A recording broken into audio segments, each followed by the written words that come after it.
প্রধান উপদেষ্টার ঘোষণায় নির্বাচন নিয়ে ধোঁয়াশা কিছুটা কেটেছে বলে মনে করেন রাজনীতিবিদরা। তবে এপ্রিলে নির্বাচন অনুষ্ঠানের বিপক্ষেও মত দিয়েছেন অনেকে। বলছেন এ নিয়ে রাজনৈতিক দলগুলোর সঙ্গে আরও আলোচনার প্রয়োজন।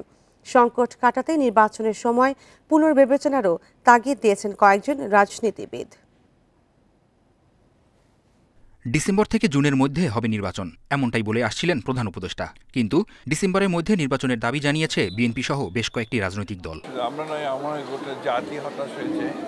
এর মধ্যে শুক্রবার প্রধান উপদেষ্টা ঘোষণা দেন, এপ্রিলের প্রথমার্ধে যে কোনো দিন হতে পারে জাতীয় নির্বাচন। এ নিয়েও চলছে আলোচনা সমালোচনা। আগামী জাতীয় নির্বাচন 2026 সালের এপ্রিলের প্রথমার্ধের যে কোনো একটি দিনে অনুষ্ঠিত হবে। কয়েকজন রাজনীতিবিদ মন্তব্য করেছেন, রাজনৈতিক দলগুলোর দাবি উপেক্ষা করছেন ডক্টর ইউনূস। এতে নতুন সংকট সৃষ্টির আশঙ্কা করছেন তারা। যেটা দেখার বিষয় সেটা হচ্ছে যে সময়টা যেটা ঘোষণা করা হচ্ছে সেটা সমস্ত দিক থেকে উপযুক্ত কিনা, সেই দিক থেকে আমাদের কাছে এটা উপযুক্ত সময় মনে হয়। এটা হচ্ছে একটা মন্তব্য।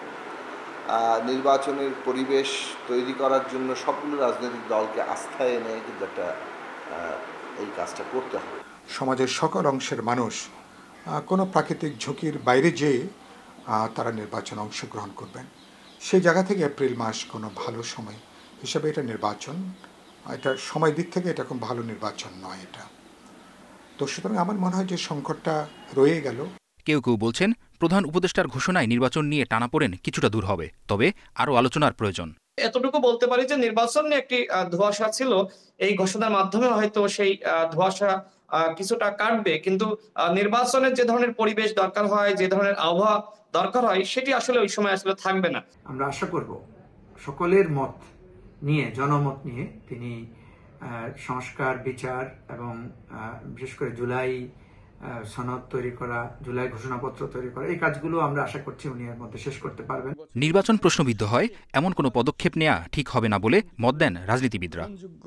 নির্বাচন আয়োজনের জন্য মেহেদী হাসান, ইন্ডিপেন্ডেন্ট নিউজ, ঢাকা। জাতীয় নির্বাচন সামনে রেখে ইসলামী জোট গঠন করতে যাচ্ছে জামায়াত ইসলামী, খেলাফত মজলিস ও নেজামে ইসলামী সহ 6টি দল। নির্বাচনের রোডম্যাপ ঘোষণা হলেই এই ভোটের আত্মপ্রকাশ হতে পারে। নেতারা বলছেন, ইসলামপন্থীদের ভোট টানতেই এই জোট। প্রতি আসনেই দেওয়া হবে জোটের প্রার্থী। 5 আগস্ট গণ অভ্যুত্থানের পর ইসলামী দলগুলোর মধ্যে এক ধরনের ঐক্য গড়ে উঠেছে।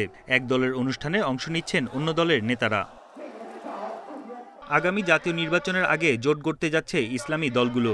জোটে থাকছে জামায়াতে ইসলামী, ইসলামী আন্দোলন বাংলাদেশ, বাংলাদেশ খেলাফত মজলিস, নেজামে ইসলাম, জমিয়াতে উলামায়ে ইসলাম বাংলাদেশ ও খেলাফত মজলিস। এরই মধ্যে কয়েক দফা বৈঠকও হয়েছে দলগুলোর মধ্যে।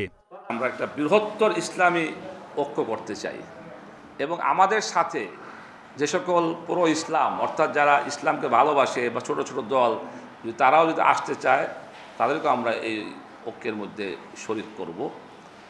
আর জামাত ইসলাম যেহেতু ইসলামের নামে কাজ করে, অতএব তাদের সাথে ঐক্য হতে আমাদের কোনো সমস্যা নাই। নাম ঠিক না হলেও প্রতি আসনে জোটের প্রার্থী দেওয়ার পরিকল্পনা করা হয়েছে। নেতারা জানান, দলীয় প্রতীকে নির্বাচন করতে পারবেন মনোনীত প্রার্থীরা।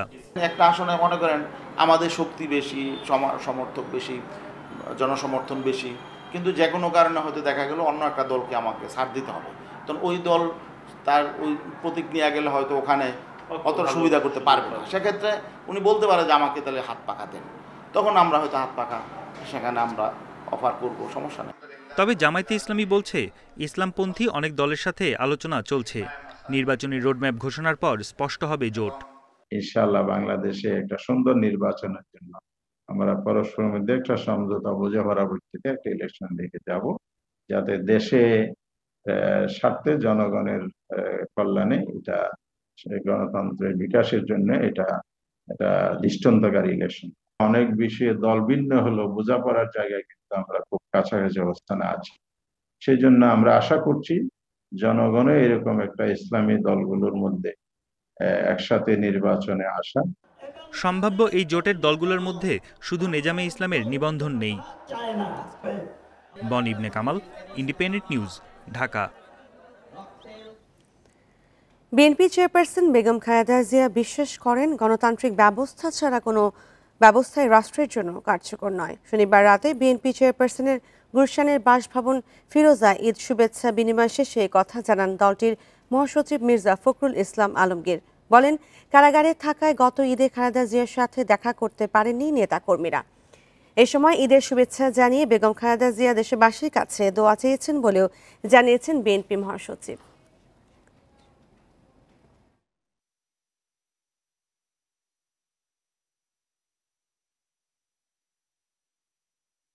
ঈদের দিনে আমরা তার সঙ্গে সৌজন্য সাক্ষাৎ করতে আসি।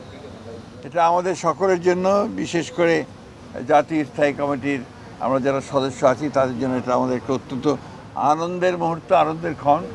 তিনি সুস্থ আছেন, ভালো আছেন, আগে ইনশাআল্লাহ ভালো আছেন। সিটি কর্পোরেশনের পক্ষ থেকে রাজধানীর 2 সিটিতে বর্জ্য অপসারণের দাবি করা হলেও সকালে বিভিন্ন এলাকায় ময়লা ছড়িয়ে ছিটিয়ে থাকতে দেখা গেছে। কোথাও কোথাও স্তূপ করে রাখা হয়েছে বর্জ্য। পড়ে থাকা বর্জ্য থেকেও ছড়াচ্ছে দুর্গন্ধ। এতে দুর্ভোগে পড়েছেন এলাকাবাসী। চলাচলে ভোগান্তির অভিযোগও করেন অনেকে। সকাল থেকে বর্জ্য অপসারণে সিটি কর্পোরেশনের কর্মীদের কার্যক্রম তেমন দেখা যায়নি। নগরবাসীর দাবি, কর্তৃপক্ষের শতভাগ বর্জ্য অপসারণের দাবি অমূলক। এর আগে শনিবার রাত 9টার দিকে দক্ষিণে এবং রাত 10:30টার দিকে উত্তর সিটির শতভাগ বর্জ্য সরানোর কাজ শেষ হয়ে বলে দাবি করে সিটি কর্পোরেশন। সুষ্ঠু ব্যবস্থাপনার জন্য এরই মধ্যে সিটি কর্পোরেশনের সব কর্মকর্তা কর্মচারীর ছুটি বাতিল করেছে কর্তৃপক্ষ। প্রায় 20,000 কর্মী পরিচ্ছন্নতায় কাজ করছে। পরিষ্কার হয়েছে মোটামুটি, কিন্তু রক্ত, কিছু কিছু বজ্র, চর্বি এগুলো রয়ে গেছে। গন্ধে হাঁটা যাচ্ছে না রাস্তায়। ব্লিচিং পাউডার দিছে, তারপরেও দেখা যাচ্ছে যে গন্ধ মাছি উঠতেছে, রক্ত জমে জমে রয়েছে। পরিষ্কার করলে তো এটা রাস্তা দেখবে যে সারা রাস্তা ময়লা গোফর, তো এটা তো গন্ধ হয়ে হেগো গাছের যদি না লাগে তো আমরা কমু কি? পাবলিকের কোনো দাম আছে এই দেশে? কোরবানির পশুর বর্জ্য অপসারণ নিয়ে আরও জানাতে রাজধানীর মানিক মি এভিনিউ থেকে যোগ দিচ্ছেন সহকর্মী আদিলুর রহমান। আদিলুর, বর্জ্য অপসারণের সর্বশেষ পরিস্থিতি কি এবং শতভাগ বর্জ্য অপসারণ করার ব্যবস্থা হয়েছে কিনা, বাকি বলছে কর্তৃপক্ষ? দেখুন, আমি আগের সংবাদে ছিলাম তেজগাঁয়ে, এখন চলে এসেছি মানিক মি অ্যাভিনিউতে।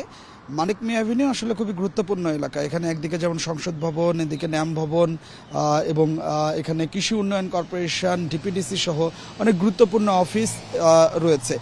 এই জায়গাটিতে আমরা আসলে যেটি লক্ষ্য করতে পারছি, এখানকার যিনি সহকারী প্রধান বর্জ্য ব্যবস্থাপনা কর্মকর্তা আছেন রকিব হাসান, তিনি গতকাল রাতে সিটি কর্পোরেশনের তথ্য দিয়েছেন যে তার এই জোনটিতে পুরোপুরি বর্জ্য অপসারণ করা হয়েছে, শতভাগ বর্জ্য অপসারণ করা হয়েছে। কিন্তু আপনি নিশ্চয়ই ছবিতে দেখতে পাচ্ছেন যে এই গুরুত্বপূর্ণ এলাকাটিতে এখনো বর্জ্য ছড়িয়ে ছিটিয়ে রাখা হয়েছে। মোটামুটি কথা বলা যায় যে স্তূপ করে রাখা হয়েছে। এখানকার যারা বাসিন্দারা আছেন বা অফিসে যারা কর্মরত আছেন, তাদের সঙ্গে যখন আমরা আসলে কথা বলছিলাম, তারা বলছিলেন গতকাল রাতের পরে এই বর্জ্য আসলে এখান থেকে অপসারণ করা হয়নি। কিন্তু রাত 10:35 ঢাকা উত্তর সিটি কর্পোরেশনের পক্ষ থেকে বলা হয়েছে তাদের প্রত্যেকটি ওয়ার্ডে শতভাগ বর্জ্য অপসারণ করা হয়েছে। এবং এখানকার এলাকাবাসীর সাথে কথা বলে আমরা যেটি জানতে পেরেছি, আজকে সকাল থেকে এখন পর্যন্ত সিটি কর্পোরেশনের কোনো কর্মচারী বা কোনো কর্মকর্তা এই এলাকাটি পরিদর্শনে আসেননি এবং এখান থেকে বর্জ্য সরানোর কোনো ধরনের কোনো উদ্যোগও নেই। এরই মধ্যে এই বর্জ্যের কারণে আসলে গন্ধ ছড়াতে শুরু করেছে। এই এলাকা দিয়ে যারা যাচ্ছেন, এলাকাবাসী যারা আছেন, তাদেরও অসুবিধার মধ্যে পড়তে হচ্ছে। ফুটপাত দিয়ে যারা হাঁটছেন তাদেরকে নাক ধরে দুর্গন্ধ সহ্য করে আসলে এই পথটি দিয়ে যেতে হচ্ছে। কিছুক্ষণ আগে আমরা এখানকার যিনি সহকারী প্রধান বর্জ্য ব্যবস্থাপনা কর্মকর্তা আছেন তার সাথে আমরা কথা বলেছিলাম। তিনি দাবি করছেন রাতেই আসলে শতভাগ বর্জ্য অপসারণ করা হয়েছে। যখন আমরা আসলে তাকে এই নির্দিষ্ট এলাকাটির কথা বললাম, তিনি আসলে অনেকটা অবাক হলেন এবং তিনি জানিয়েছেন যে তিনি আসলে খুব দ্রুত ব্যবস্থা নেবেন। যদিও আমরা দীর্ঘ সময় ধরে এখানে অপেক্ষা করছি, এখন পর্যন্ত আমরাও সিটি কর্পোরেশনের কোনো কর্মচারীকে বা পরিচ্ছন্নতা কর্মীকে এখানে আসতে দেখিনি এবং আসতে না দেখার কারণে এখানকার যে বর্জ্য, সেই বর্জ্যটি আসলে এখন পর্যন্ত অপসারণ করার যে কোনো উদ্যোগ, সেই উদ্যোগটি আসলে দেখতে পাইনি। আমরা নগরবাসীর সঙ্গে যখন আসলে কথা বলছিলাম, নগরবাসীকে আমরা যেটি আসলে বলছিলাম যে কত ভাগ বর্জ্য আসলে অপসারণ করা হয়েছে এবং সিটি কর্পোরেশন যে শতভাগ বর্জ্য অপসারণের দাবি করছেন এটি নিয়ে আসলে নগরবাসীর মতামত কি?